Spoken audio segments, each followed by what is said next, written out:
You know, I'm leading with the evangelicals. I'm a good Christian. And I'm leading with the evangelicals. And I want to tell you something. Christianity, and I put it in the same vein, and sometimes in the same sentences, Christianity is being chipped away at in this country. In this country. It's being chipped away at. And I'm not going to let it happen. You know, I was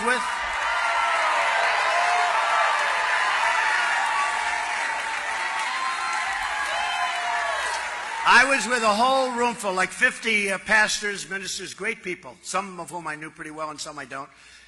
And I said to them, let me ask you a question. How many Christians, evangelicals, but just Christians, do we have in this country? And they were saying maybe 250 million, maybe 260 million.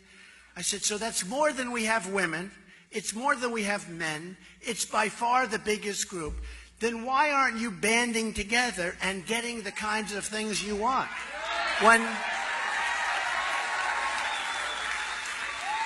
When people talk about we need a temporary ban on Muslims until we find out what is going on here, okay? There is total outrage. When people talk about Christians and Christianity, there's no outrage. There's no outrage. I said, let me ask you, and these are great believers, these are great people, these are strong people, smart people. I said, why is it, and I think I really found something that's very important for all of us, why is it that you people don't have a stronger lobby? And during Lyndon Johnson's regime, I will call it, because that's sort of what it was, if you think about it, but during his term as president, they passed something where the tax deduction is under siege if they do anything that's a little bit off. Okay? So they're going to lose tax-exempt status, right? And I said, wait a minute, that's right, that's the answer. I figure, you know, I'm a pretty smart guy, I figure things out pretty quickly. So as soon as I mentioned it, I said, that's it. Because I said then, so the man walking, I was in Trump Tower, I pointed down to the sidewalk, there were people walking on the sidewalk.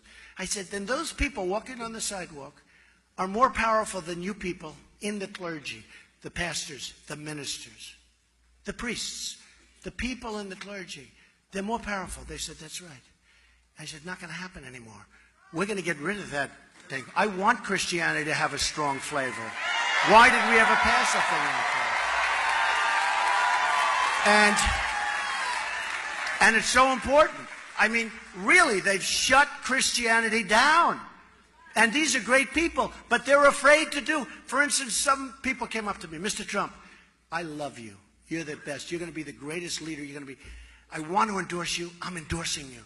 But I'm not allowed to do it publicly because if I do it publicly, I may lose for the church the tax-exempt status. So they're really being silenced, and we can't let that happen. We can't let that happen. I don't care about the endorsement.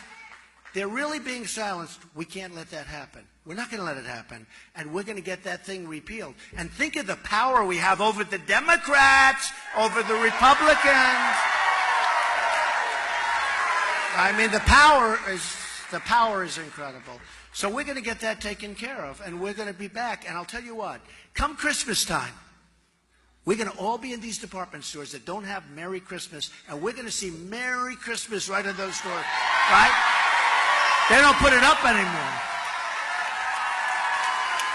We're going to see Merry Christmas at the department stores again, folks.